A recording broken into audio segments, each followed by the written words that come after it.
So very good morning. In the last previous class, we have discussed about some of the nature of materials. We have discussed about the electronic structure and basics of atomic physics, which we have dealt in the previous semester. Now, in this lecture, we will be covering semiconductors, pure semiconductor, impure semiconductor, and energy band. So in pure semiconductor, we will be discussing about both silicon and germanium. In impure semiconductor, we will discuss about different type of doping. இப்போ நம்ம இந்த லெக்சர்ல இது பைலிங்குவலா தான் இருக்கும். அப்போ குறை கடத்திகள் இருக்கும். குறை கடத்திகள்ல மாசு நம்ம கலக்க போறோம். அந்த மாசு கலக்கிற விதம் என்னென்ன மாசு நம்ம கலக்க போறோம் அப்படின்றத நம்ம பார்க்க போறோம். அப்போ அந்த மாசு கலக்கிறத பொறுத்து எலக்ட்ரானோட மூவ்மெண்ட் இருக்க போகுது. So that we are going to discuss. Generally, in the previous class, we discussed about the atomic structure. So in the atomic structure, we have K shell, L shell, M shell. In the K shell, we have 2 electrons, and in L shell, we have 8 electrons. And in the outermost, it is going to be 18 electrons. Suppose if there are free space, then if an electron moves out from the third orbit, so it is always the outermost orbit that the electrons can be removed. So these electrons, when it moves out of the orbit, it is called free electron. அப்போ ஒரு electron சுற்றுவட்ட பாதையில சுத்திட்டு இருக்கும். K, L, M னு இப்போ மூணு ஒரு ஷெல்லா இருக்குது. இப்போ இந்த ஆர்பிட்ல சுற்றுவட்ட பாதையில சுத்தும் போது ஒரு அவுட்டர்மோஸ்ட் வெளிவட்ட பாதையில இருக்கிற ஒரே ஒரு எலக்ட்ரானை மட்டும் நாம வெளியே எடுக்கும் போது நம்ம ஹை வோல்டேஜ் கொடுத்து எடுக்க போறோம். இப்படி இருக்கிற அந்த எலக்ட்ரான் ஒரு ஆட்டம்ல இருந்து தனித்து எடுக்க போறோம். இந்த எலக்ட்ரான்கள் தனித்த எலக்ட்ரான்னு சொல்லலாம், அப்படி இல்லாட்டி சுதந்திர எலக்ட்ரான்னு சொல்லலாம், அப்படி இல்லாட்டி நீங்க ஸ்கூல்ல படிச்சிருக்கிற மாதிரி கட்டுரா எலக்ட்ரான் அப்படின்னு சொல்லலாம். அப்போ இந்த மூணு விதமா எதை வேணா இந்த பேரு சொல்லலாம். இப்ப பாருங்க, நவ் இந்த ஃபர்ஸ்ட் ஷெல், அப்ப அந்த ஃபர்ஸ்ட் ஆர்பிட் இருக்குல்லையா, அதுல பாத்தீங்கன்னா 2 இருக்க போது, ரெண்டாவது 8 எலக்ட்ரானு, மூணாவதுல பாத்தீங்கன்னா 18 எலக்ட்ரான். இப்போ இந்த வெளிவட்ட பாதையில இருக்கிற எலக்ட்ரான்கள் நாம என்ன பண்ணலாம், ஹை வோல்டேஜ் கொடுத்து அதை வெளியே எடுக்க முடியும். அப்ப அவ வெளியே எடுக்கும் போது என்னன்னா அந்த எலக்ட்ரான்கள் free electron, the electron become free to move. இப்போ when there is a free electron, the electron is having negative charges. So when it moves, it always carries a negative charge. That is how the movement of electron creates an electrical charge. So there are number of energy band in the solid. அப்போ இந்த எலக்ட்ரான்கள், so I am going to collect all the outermost electron. When we combine it, it is called a band. அப்போ இது எப்படி இருக்கும், ஆற்றல் பட்டை அப்படின்னு சொல்றோம். So these 3 bands are important to understand the behavior of solids. The previous class we discussed about the band nature. Now we have valence band. In the valence band, we know that we are having, it is either completely filled or completely half filled. Now we have conduction band, which is either partially filled or it is empty. இப்போ இந்த என்ன ஆகும், நம்ம ஆற்றலை கொடுக்கும் போது இந்த valence பேண்ட்ல இருந்து conduction band, it is going to jump from the valence band to the conduction band, which is called the gap between both this is called forbidden energy gap. சொல்ல போறேன். இப்போ இதுல குறை கடத்திகள் இருக்குது. மிக அதிக எண்ணிக்கையில் மிக குறைந்த ஆற்றல் இடைவெளியில் நெருக்கமாக அமைந்த ஆற்றல் மட்டங்கள். அப்ப என்ன ஆகுது, இந்த குறை கடத்திகள்ல ஆற்றல் மட்டங்கள் ரொம்ப குறைவா இருக்கும். இததான் நம்ம ஆற்றல் பட்டை அப்படின்னு சொல்றோம். இப்போ நம்மளுக்கு எலக்ட்ரான்கள் எங்க இருக்கும், வேலன்ஸ் பேண்ட்ல இருக்கும். அது என்னன்னா இணைதிறன் எலக்ட்ரான்கள் அப்படின்னு சொல்லுவோம். அப்ப அந்த இணைதிறன் எலக்ட்ரான் அப்படின்றது சுற்றுவட்ட பாதையில சுத்திட்டு இருக்கும். நான் என்ன பண்றேன், ஒவ்வொரு ஆட்டத்திலையும் இருக்கிற ஒரு எலக்ட்ரானை எடுக்க போறேன். அப்போ ஒரு ஆட்டம் எடுத்தா, ஏதாவது ஒரு காம்பவுண்ட் எடுத்தனா, ஒரு மாலிகுல் சிலிக்கான் ஆட்டம் ஏதாவது ஒண்ணு எடுக்கிறோம்னா அதுக்குள்ள இருக்கிற ஒரு அணுக்களும் என்ன இருக்கும், அந்த ஒரு அணுக்களுக்குள்ளயும் எலக்ட்ரான்கள் சுத்தி வரும். அப்போ இந்த எலக்ட்ரான்கள் என்ன ஆகுது, இந்த சுற்றுவட்ட பாதையில இதெல்லாம் சுத்தி வரப்போகுது. அப்போ இந்த சுற்றுவட்ட பாதையில சுத்தி வர இணைதிறன் எலக்ட்ரான்கள் எல்லாத்தையும் நான் எடுத்தேன்னா இது எல்லாமே என்ன ஆகுது, ஒரு பட்டை, இந்த பட்டையா இருக்க போகுது. அப்போ இப்படி பட்டையா இருக்கிறது பேரு இணைதிறன் பட்டை அப்படின்னு நம்ம சொல்றோம் இந்த எலக்ட்ரான்கள். அதே மாதிரி இந்த எலக்ட்ரான்களுக்கு நான் என்ன பண்ண போறேன், ஆற்றல் அதிகப்படுத்தலாம். எப்படி ஆற்றல் அதிகப்படுத்தலாம், ஏதாவது ஒரு ஆற்றலை செலுத்தலாம், ஒரு டெம்பரேச்சர் இன்க்ரீஸ் பண்ணலாம். இந்த ப்ரீவியஸ் கிளாஸ் சொன்ன மாதிரி ஹீட் பண்ணலாம். அப்ப பண்ணனா இந்த இடத்த இணைதிறன் பட்டை இருக்கு இல்லையா, இந்த இணைதிறன் பட்டையில இருந்து காலியான கடத்தும் பட்டைக்கு மேல போகும். அப்ப கடத்த போகுது, மேல இருந்து எலக்ட்ரான்கள் கடத்தப்படும். அப்ப இந்த இணைதிறன் பட்டைக்கும் கடத்தும் பட்டைக்கும் இடையே உள்ள தொலைவு இருக்கு இல்லையா, இதுதான் விலக்கப்பட்ட ஆற்றல் பட்டை. அப்ப ஃபர்பிடன் கேப். இப்ப என்ன பண்ணும், எலக்ட்ரான் கீழ் மட்டத்திலிருந்து வேலன்ஸ் பட்டை இருக்கு இல்லையா, வேலன்ஸ் பேண்ட் இருக்கு இல்லையா, இணைதிறன் பட்டையிலிருந்து கடத்தும் பட்டைக்கு அந்த வழியா தான் போகும். அப்ப போகும்போது என்ன ஆகும், அந்த இடத்தை கடந்து போகுமே தவிர அந்த ஃபர்பிடன் அந்த விலக்கப்பட்ட ஆற்றல் பட்டையில அங்கே நின்னுடாது, கடந்து போயிடும். So these are call the forbidden energy gap. இதுதான் குறை கடத்திகள்ல நடக்கிறது. ரைட். அடுத்தது பாத்தீங்கன்னா இப்ப நம்ம சொல்லிட்டோம். இப்ப இந்த பாருங்க, சிலிக்கான்ல நம்மளுக்கு என்ன இருக்குது, எலக்ட்ரானிக் ஸ்ட்ரக்சர்ல 4 அவுட்டர் மோஸ்ட் எலக்ட்ரான் இருக்கு. அப்ப this is one type of semiconductor. Right. So இந்த எலக்ட்ரான்கள் நான் என்ன பண்றேன், எலக்ட்ரான் மூவ் பண்ண போகுதுன்னு சொல்றேன். அப்போ ஒரு எலக்ட்ரான் மூவ் பண்ணணும்னா நான் என்ன பண்ணணும், ஆற்றலை கொடுக்கணும். அப்ப அந்த ஆற்றலை கொடுக்கறது நான் என்ன பண்ண போறேன், எனர்ஜி சப்ளை பண்ண போறேன். இந்த ஆற்றல் அப்படின்றது நம்ம ஜூல் அப்படின்னு சொல்றோம். இந்த SI அலகுகள்ல ஜூல் அப்படின்னு சொல்றோம். அப்போ ஒரு எலக்ட்ரான் வோல்ட் அப்படின்றது it is defined as the energy of one electron which gains. அப்போ அந்த ஒரே ஒரு எலக்ட்ரான் இருக்குல்ல, நம்ம கொடுத்தனா ஒரு எலக்ட்ரானுக்கு எவ்வளவு தேவைப்படுதோ, it is defined as the amount of energy that one electron gains by moving. இப்ப எப்படி மூவ் ஆகுது, ஒரு வோல்ட் கொடுத்தனா ஒரு எலக்ட்ரான் எவ்வளவு தூரம் நகருதோ அதுதான் it is called 1 electron volt. அப்போ 1 எலக்ட்ரான் வோல்ட் அப்படின்றது 1.6 into 10⁻⁻19 கூலும் அப்படின்னு சொல்றோம். அதே மாதிரி 1 எலக்ட்ரான் வோல்ட் 1.602 into 10⁻⁻19 ஜூல்ஸ். அப்போ கூலும்ல வோல்ட் மல்டிப்ளை பண்ணனா இது ஜூல்ஸாவும் சொல்லலாம். இப்போ இந்த classification, so we are going to classify the nature of material based on resistivity. நம்ம ஏற்கனவே நம்ம என்ன சொல்லியிருக்கோம், ஆற்றல் பட்டையை பொறுத்து கண்டக்டர், செமிகண்டக்டர், இன்சுலேட்டர் சொல்லியிருக்கோம். காப்பான், குறை கடத்திகள், கடத்திகள் சொல்லியிருக்கோம். இப்போ நாம என்ன சொல்லலாம், இதுல இருக்கிற ரெசிஸ்டிவிட்டி, எதிர்க்கும் தன்மை இருக்கு இல்லையா, எலக்ட்ரான் நகருது. இப்போ ஒரு force, when a force is applied, gravity மேல எதிர்க்கும். அதே மாதிரி ஒரு எலக்ட்ரான்கள் நகரும் போது அந்த எலக்ட்ரானுக்கு எதிர் திசையில எதிர்த்து செயல்படும், நகர விடாம. அப்போ அது பேர் தான் ரெசிஸ்டிவிட்டி. நம்ம என்ன பண்றோம், they are having ரெசிஸ்டிவிட்டி. அப்ப அந்த ரெசிஸ்டிவிட்டி எவ்வளவு இருக்கு அப்படின்னு பார்த்தோம்னா, கண்டக்டருக்கு 10⁻⁷ இருந்து 10⁻⁸. அதே மாதிரி செமிகண்டக்டருக்கு 10⁻³ இருந்து 3 into 10⁻³ இருக்கும். இன்சுலேட்டரை எடுத்தனா இந்த ரெசிஸ்டிவிட்டி ரொம்ப அதிகமா இருக்கும், 10⁻⁴ இருந்து 10⁻14 வரைக்கும் இருக்கும். சரிங்களா. இப்போ இந்த கிளாசிபிகேஷன் நம்ம ரெசிஸ்டிவிட்டி கொடுத்தாச்சு. நம்ம ஏற்கனவே சொன்ன மாதிரி classification based on the semiconducting நேச்சரை எப்படி கிளாசிஃபை பண்ணலாம், based on the electron movement அப்படின்னு சொல்லிட்டோம். So we can always classify the semiconductor into 2 types, right? One is pure semiconductor and another is impure semiconductor. அதாவது தூய குறை கடத்திகள், மாசு கலந்த அப்படின்னு சொல்லலாம். தூய அப்படின்னா பியூர், இம்பியூர்னா மாசு. நான் என்ன பண்ண போறேன், I am going to mix any masses. அப்போ மாஸ் அப்படின்னா ஏதாவது ஒரு 3 டைப்போ இல்ல 5 டைப் பீரியாடிக் டேபிள்ல இருக்கிற any of the electron possessing nature. இப்போ அது எலக்ட்ரானை கொடுக்கக்கூடிய ஒரு டோப்பன்ட் போட போறோம். அது பேர் டோப்பன்ட் அப்படின்னு அர்த்தம்.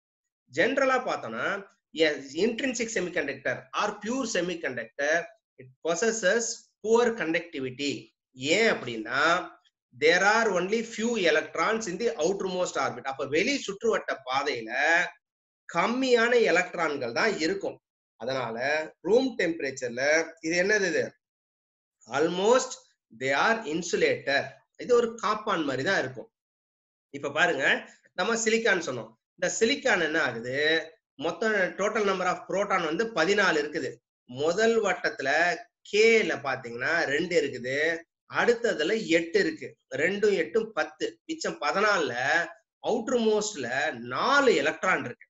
இப்போ இந்த எலக்ட்ரான்கள் எப்படி இருக்குது, these are attached by covalent bonds. அப்போ இது எப்படி இருக்குது, கோவேலன்ட் பாண்ட்ல பைண்டிங்ல இருக்குது. பாருங்க, இப்போ இந்த மாதிரியான ஒரு செட்டப்ல இருக்குது.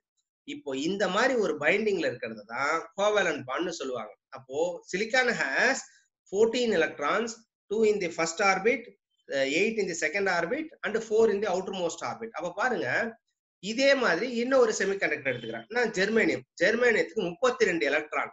அப்போ எடுத்தனா 32ல முதல் K L M N 4 orbit இருக்குது. சோ ஃபர்ஸ்ட் ஆர்பிட் K ல பாத்தீங்கன்னா 2, ரெண்டாவதுல 8, மூணாவதுல 18, நாலாவதுல மிச்சம் என்ன இருக்குது 4.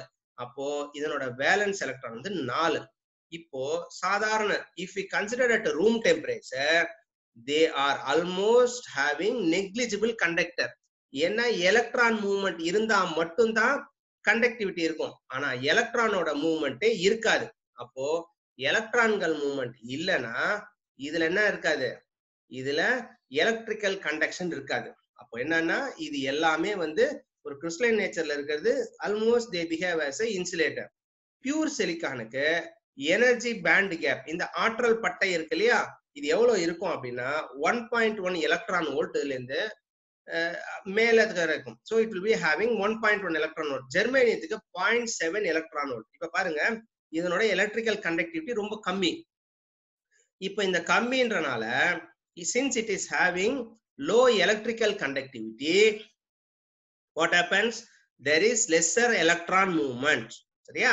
அப்ப எலக்ட்ரான் மூவ்மெண்ட் கம்மியா இருக்கும். இப்ப நம்ம என்ன பண்ணணும், நம்மளுக்கு தேவை என்ன, we need the electrons to move, but as such we don't have that much capacity inside the material that it can automatically move.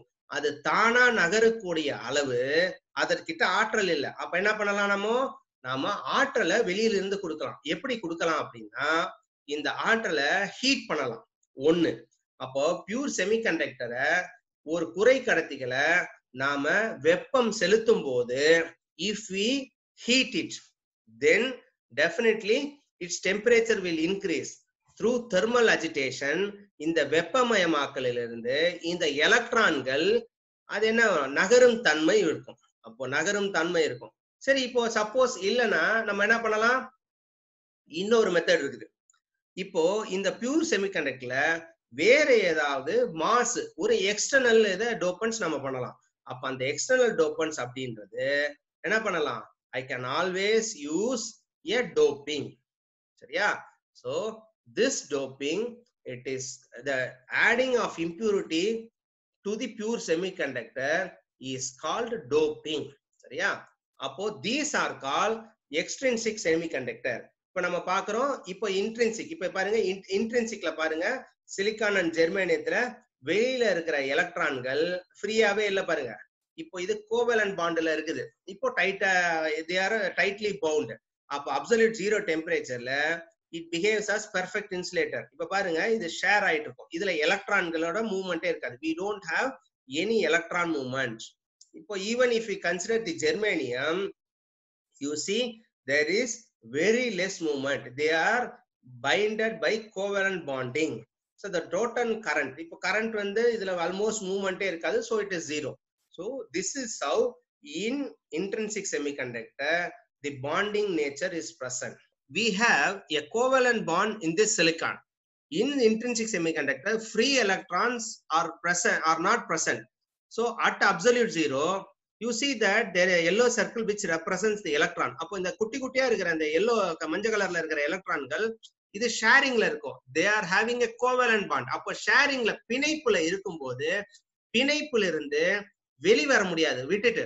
அப்ப வெளி வரணும் அப்படின்னா பிணைப்புல இருந்து நாம என்ன பண்ணணும், ஒண்ணு நாம வந்து எல்லாவற்றுக்கும் எல்லா எலக்ட்ரானுக்கும் ஆற்றல், we need to supply energy, we have to pull it out or push out. So what we have to do, we have to give the sufficient energy. Either we can increase the temperature, கொஞ்சம் வெப்பத்தை அதிகமாக்கணும்னா வெப்பமாதல்ல இதனா எலக்ட்ரான்கள் வெப்ப சக்தியை பெற்று வெப்ப ஆற்றலை பெற்று இப்ப மூவ்மெண்ட் இருக்கும். அப்படி இல்லைன்னா ரெண்டாவது நம்ம என்ன பண்ணலாம், டோப்பிங். இப்ப ஒரு இம்பியூரிட்டிய நம்ம உள்ள சேர்க்கலாம். இம்பியூரிட்டி அப்படின்னா என்ன பண்ணலாம், இந்த bond they are having a covalent bond, இந்த பாண்டை பிரேக் பண்ணி எக்ஸ்ட்ரா ஒரு எலக்ட்ரானை உள்ள போடலாம். அப்போ the process of adding impurity, இதுல மாசை கலக்கும் முறை அப்படின்றது இந்த டோப்பிங் அப்படின்னு சொல்றோம். Adding of impurity is called doping. இந்த process of adding impurity, இந்த மாதிரி இம்பியூரிட்டியை எதுக்காக சேர்க்கிறோம் அப்படின்னா நாம என்ன பண்ணலாம், the impurities will have extra electron. These electron will combine with this silicon. அப்போ இந்த பேரண்ட் மெட்டீரியல் சிலிக்கான் கூட பி டைப் என் டைப் அப்படின்ற ரெண்டு விதமான செமிகண்டக்டர் நம்மளுக்கு கிடைக்கும். என்ன பண்ணலாம், ஒன்னு பீரியாடிக் டேபிள்ல இருக்கிற குரூப் 5 எலிமெண்ட்ஸ் சேர்க்கலாம். அப்படி சேர்த்தா we are having 5 extra electrons. அப்போ these are negatively charged n type, these are called n type semiconductor. Suppose if we are adding 3 pentavalent impurity, 3 எலக்ட்ரான்கள் இருக்கக்கூடிய ஒரு மாசை கலந்தால் இது என்ன பண்ணும், p type semiconductor. So we can have two types of addition. One is pentavalent impurity, then another is trivalent impurities. இப்ப பாருங்க extrinsic semiconductor. அப்போ what is pentavalent and trivalent வருது, 5 எலக்ட்ரான்கள் இருக்கக்கூடியது. இப்ப பாருங்க நம்ம சிலிக்கான்ல வந்து first shell, second shell, third shell சொன்னோம். அதே மாதிரி இங்க ஃபர்ஸ்ட் ஆர்பிட்ல, செகண்ட்ல, தேர்ட்ல, அப்ப முதல்ல 2 எலக்ட்ரான் இருக்கு, ரெண்டாவது ஆர்பிட்ல 8 எலக்ட்ரான் இருக்கு, மூணாவதுல 5 எலக்ட்ரான்களை கொண்டது. So we are having 5 electron in the outermost orbit. So this is called pentavalent atom. அப்ப trivalent atom அப்படின்றதுக்கு ஒரு எக்ஸாம்பிள் போரான். இந்த போரான்ல பாத்தீங்கன்னா trivalent எடுத்தா ஃபர்ஸ்ட்ல 2 எலக்ட்ரான், ரெண்டாவதுல 3 எலக்ட்ரான் இருக்கு. So this is called trivalent impurity. இப்ப நம்ம பென்டாவேலண்ட்ல என்னென்ன எடுத்துக்கலாம் அப்படின்னா பாஸ்பரஸ், ஆர்சனிக், ஆன்டிமனி இதை எடுத்துக்கலாம். இதெல்லாம் வந்து பென்டாவேலண்ட் இம்பியூரிட்டி. ட்ரைவேலண்ட் அப்படின்றது போரான். அப்போ இந்த மாதிரி ஒரு ட்ரைவேலண்ட் இம்பியூரிட்டி. இப்ப என்ன பண்ண போறோம், நம்ம கிட்ட சிலிக்கான் இருக்கு, இந்த பென்டாவேலண்ட் இம்பியூரிட்டி எடுத்து அதுல கொஞ்சமா மிக்ஸ் பண்ண போறோம். அப்ப யோசிச்சு பாத்துக்கோங்க, 1,00,000 மடங்கு சிலிக்கான் இருந்தா அதுல ஒரே ஒரு ஆட்டம் பென்டாவேலண்ட் இம்பியூரிட்டி. அப்போ 1,00,000க்கு 1ன்ற கணக்குல தான் நம்ம இம்பியூரிட்டி போட போறோம். So we are going to add a small amount of impurity. This is called extrinsic semiconductor. ரைட்டா? அப்போ நம்ம என்ன பண்ண போறோம், இந்த இடத்தாண்ட என்ன பண்ண போறோம்னு பார்க்க போறோம். இப்போ வந்து we are having n type semiconductor. எப்படி வருதுன்னு பார்ப்போம். Now you see that I am having silicon. இப்ப பாருங்க ஒரு 4 சிலிக்கான் ஆட்டம் எடுத்துக்கிறேன். இந்த 4 சிலிக்கான் ஆட்டத்துல இந்த கோவேலன்ட் பாண்டோட ஃபார்ம் ஆக போகுது. எங்கெங்க ஃபார்ம் ஆக போகுது, சிலிக்கான்லயும் எலக்ட்ரான் இருக்கு, பாஸ்பரஸ்லயும் எலக்ட்ரான் இருக்கு. So this silicon and phosphorus combine together, right? So now I will come to the previous. So now I'll just show you the electronic structure. இப்ப பாருங்க silicon. Silicon is having 4 electron in the outermost orbit. அப்ப சிலிக்கான்ல 4 இருக்கு. சரியா? அடுத்தது நான் இப்ப என்ன impurity add பண்ண போறேன், பென்டாவேலண்ட். இதுல 5 எலக்ட்ரான்கள் இருக்கு. Pentavalent impurity. நமக்கு இருக்க சிலிக்கான், நான் என்ன பண்ண போறேன், இம்பியூரிட்டி பாஸ்பரஸ் ஆட் பண்ண போறேன். பாஸ்பரஸ் 5 ஆட்டம் இருக்கு. இப்போ இது ரெண்டும் பிணைப்புல அட்டாச் ஆக போகுது. 4 மிச்சம் எத்தனை எலக்ட்ரான் இருக்கு, இந்த 4 பிணைப்பு வந்ததுன்னா மிச்சம் ஒரே ஒரு electron. Now the silicon in combination with the phosphorus will bind together and form a complete covalent bond. So now the 5th electron is left over as free electron. So it doesn't have a binding with any of the electron. So now I get a free electron. அப்ப பாருங்க இந்த இடத்தாண்ட ஒரு electron வந்து அப்படியே சுதந்திரமா போக போகுது. It is having free electron. It can go inside it. So silicon is a semiconductor atom. Pentavalent impurity. P is a pentavalent impurity. அப்போ நம்ம என்ன பண்றோம், we are going to include a pentavalent phosphorus, right? So now we are having a p type semiconductor and n type semiconductor. So n type ல என்ன பண்றோம், so I am having 4 electron for silicon, 5 electron for phosphorus. அப்போ the 4 and 4 combined together, 1 electron is left over, which is called free electron. This is n type semiconductor. Sorry, next we are going to see p type. அப்ப p type semiconductor என்ன, we are having silicon 4.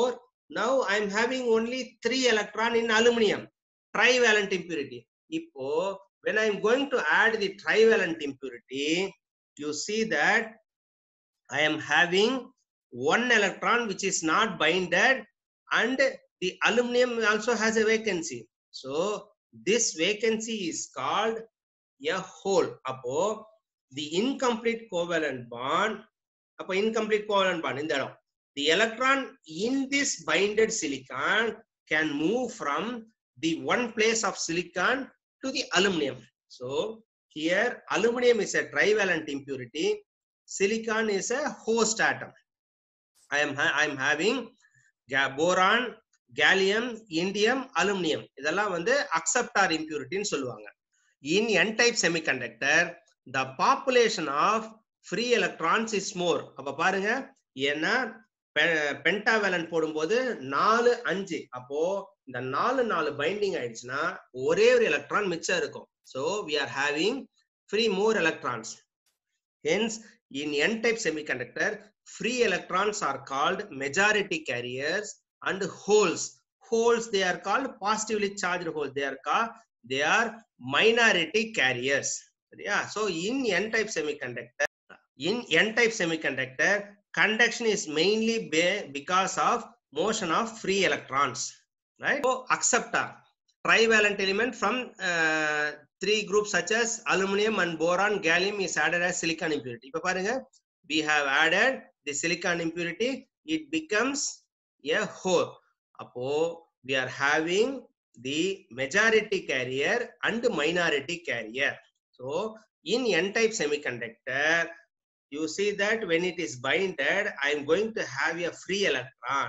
So this free electron are majority carriers in n-type semiconductor. So if I am going to have a phosphorus, you see that this free electron can move between in and there, right? Now, when I want to connect a battery, if you see that I'm going to connect to positive and negative, the direction of flow of current and the direction of conventional current, they are opposite in direction. This is for n-type material, right? So if I'll show the animation, you see that I'm having an electron, now it is binded, it is free to move.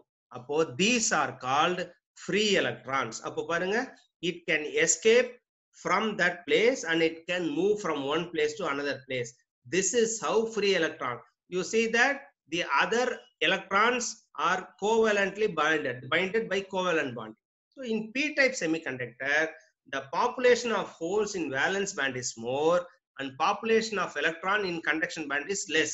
அப்போ எலக்ட்ரான்கள் இணைதிறன் பட்டை, இப்போ n டைப்ல வந்து எலக்ட்ரான்களின் எண்ணிக்கை அதிகம், சரியா? இணைதிறன் பட்டையில எலக்ட்ரான்களின் எண்ணிக்கை n டைப்ல அதிகம். அதே மாதிரி கடத்தும் பட்டையில எலக்ட்ரான்கள் கம்மியா இருக்கும். அப்படியே p டைப்ல வந்தனா p டைப்ல வந்து ரிவர்ஸா இருக்கும். இப்போ இந்த ஹோல்ஸ் இருக்கு இல்லையா, இந்த ஹோல்ஸ் வந்து இணைதிறன் பட்டையில அதிகமா இருக்கும், கடத்தும் பட்டையில கம்மியா இருக்கும். So the conduction current is mainly because of holes in valence band. இப்ப பாருங்க, டோனார் டோப்பிங். இப்ப நம்ம ஏற்கனவே என்ன சொன்னோம், அக்செப்டார் டோப்பிங் சொன்னோம். அக்செப்டார் அப்படின்னா it can accept, acceptனா வாங்குறது அப்படின்னு அர்த்தம், சரியா? இப்ப டோனார் அப்படின்னா என்ன கொடுக்க போகுது. இப்போ 5 எலிமெண்ட்ல பென்டாவேலண்ட்ல என்ன பண்ணும், ஆர்சனிக், பாஸ்பரஸ், பிஸ்மத், ஆன்டிமனி எல்லாம் என்ன பண்ணும், it can donate electrons. So donor and acceptor doping, சரியா? So these are the two types. So when we consider a p-type semiconductor, you see that the silicon we are having one holes. So the yellow color it is electrons and the white color it is holes. So yellow electron they are negatively charged, comparatively the holes are positively charged.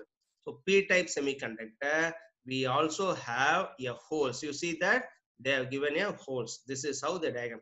If we connect the battery for a p-type conductor, the direction of flow of electron and the direction of flow of current are in the same direction.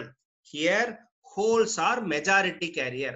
அப்போ இணைதிறன் பட்டையில n டைப்ல எலக்ட்ரான்கள் அதிகப்படியா இருக்கும், p டைப்ல என்ன இருக்கும், இணைதிறன் பட்டையில holes வந்து கம்மியா இருக்கும். அப்போ இந்த கண்டக்ஷன் அப்படின்றது என்னது கடத்தும் பட்டையில ஹோல்ஸை பொறுத்து மட்டுமே இருக்கும். அப்போ இப்ப நான் கான்டாக்ட் பண்ண போறேன். இப்போ ஹவு கரண்ட் ஃப்ளோஸ், இப்ப பாருங்க ஒரு கரண்ட் ஃப்ளோ பண்றது பி டைப்ல அப்படியே ரிவர்ஸ் டைரக்ஷன்ல வரப்போகுது. So it travels towards the positive direction. இப்போ என் டைப் அண்ட் பி டைப்ல we see that we are having இந்த குரூப் 5 ஆட்டம் நடுமத்துல இருக்கிறது குரூப் 5 ஆட்டம். இந்த பாசிட்டிவ் வந்து நம்மளுக்கு ஹோல்ஸ் வந்து பி டைப்ல அதிகமா இருக்கும், எலக்ட்ரான்ஸ் நெகட்டிவ் என் டைப்ல அதிகமா இருக்கும். So it is easy to remember. If you remember n as negative charge, then it is n type silicon. அது n type n doped silicon. But suppose holes are there, it is called p doped silicon, which is called p type semiconductor. இப்போ we are going to classify this. ஒரு summary பண்ண போறோம், ஒரு simplified. அப்போ என்ன பண்ண போறோம், dopant எந்த விதமான மாச கலக்க போறோம், குரூப் 5 கலந்தா நெகட்டிவ், குரூப் 3 கலந்தா positive. when we mix dopant group 5 element such as phosphorus, it is called n type or negative. if we mix 3 type group 3 boron, it is called positive. bonds, இப்போ இதுல bonding பிணைப்பு எப்படி இருக்கும் அப்படின்னா அதிகப்படியான எலக்ட்ரான்களை இருக்கும் n டைப்ல. அப்ப p டைப்ல எலக்ட்ரான்கள் கம்மியா இருக்கும். அதனால கம்பேரபிளி இதை ஒப்பிட்டு பார்க்கும்போது அதுல ஹோல்ஸ் அப்படின்றது பாசிட்டிவ்லி சார்ஜ். சரியா? So majority carrier electron, minority carrier holes. P டைப்ல majority carrier hole, minority carrier electron. So இதுதான் வந்து இதோட comparison. Suppose for example if you consider this, பாருங்க எலக்ட்ரான்களின் எண்ணிக்கை நிறைய இருக்க மாதிரி இருக்கும். அதே மாதிரி அயனைஸ்டு டோனார், அப்போ இதுல ஹோல்ஸ் அப்படின்றது ரொம்ப கம்மியா இருக்கும் என் டைப்ல. இதுவே நம்ம பி டைப் எடுத்தனா ஹோலின் எண்ணிக்கை அதிகமா இருக்கும், எலக்ட்ரான் அங்கொன்றும் இங்கொன்றுமாக இருக்கும். we can see that we will be having a smaller number of electrons, right? So if you see that the electric current are all due to the motion of electron, free electron. இதுல ஏற்படக்கூடிய மின்னூட்டமானது எலக்ட்ரான்களை பொறுத்தே இருக்கும், free electrons. சரியா? So அந்த கட்டுப்படாத electron இருக்கு இல்லையா, நம்ம வந்து அதை வந்து கட்டி போடல, எந்த பைண்டிங்லயும் பாண்டிங்லயும் இல்லை, எதுலையுமே இல்லை. அப்படி இருக்கும்போது these free electrons are responsible for the electric charge motions, right? So now we will go for question and answer sessions. So generally, to summarize, electron moves forward the plus pole, the current flows in the opposite direction. இது n type-ல. p type-ல electrons are what is moving for actually, but the hole appears to be moving towards the direction of the minus pole. So in this session we have discussed about pure semiconductor, impurity in semiconductor, எந்த விதமான direction motion of electrons and holes இருக்குன்றத பார்த்தோம், right?